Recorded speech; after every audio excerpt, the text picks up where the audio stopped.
Welcome to the New Haven Independent Vlog News Summary, direct from our assignment desk, otherwise known as Compost Heap. Let's see what stories we're working on this week. Well, the suitcases are packed and the exodus has begun as fascism takes over the United States. Three scholars at Yale, Marcy Shore, Timothy Snyder, and Jason Stanley, have decided they're going to leave the country and go in the opposite direction of most academic careers. They're taking posts at the University of Toronto because they want to flee the fascism that's come in this country. Those three scholars are known for books about how freedom was lost in Nazi Germany, Soviet Union, Russia, and now the United States. They are the canaries in the coal mine, while chicken shit private institutions like Yale and Columbia squander the billions they've brought up in their endowments and take part in the destruction of our civil society.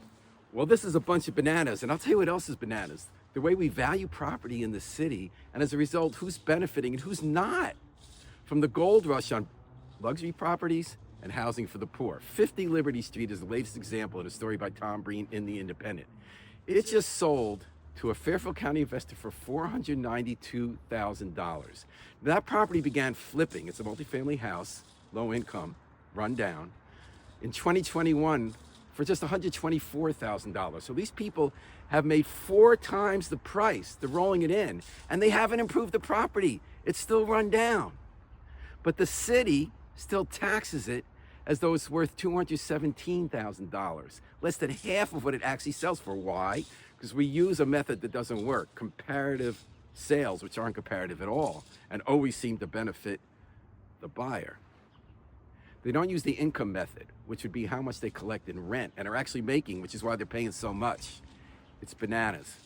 Well, we found out more details how next fall, they're going to be running the old Wexler Grant School, which is being closed to merge with Lincoln Bassett because we have declining enrollments and we have to combine schools.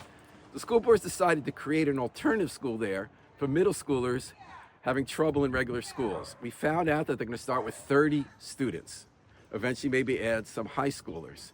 Now, in theory, it's a good idea. It's penny wise and pound foolish often to sell schools because you might need the buildings later.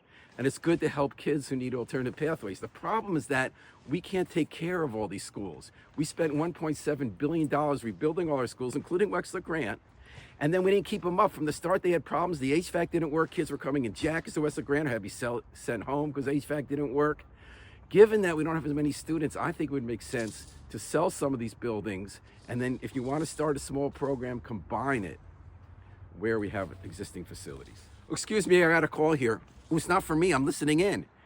It's the Defense Secretary, the National Security Advisor, the Governor, and the Mayor hatching some plans. Ooh, this is juicy. Darn, it's not true. But I'll tell you what, there's a journalist from The Atlantic who was accidentally included in a Signal chat this week about the bombing of the Houthis. People were outraged. They say, oh, they didn't realize JG, the reporter, was a reporter and let him in. That's terrible. I think it's great. My initials are PB. If any of you guys want to let me listen in on your plans you have for us, I'm game. Well, there's good news. The city received $3.3 million. Word this week that a state grant has been approved to create a facility so we can process composting. So that for those of you who don't have a newsroom where you compost your organic scraps, every week with our garbage, in addition to our regular rounds of recycling, we'll be able to put out composting and have a better city.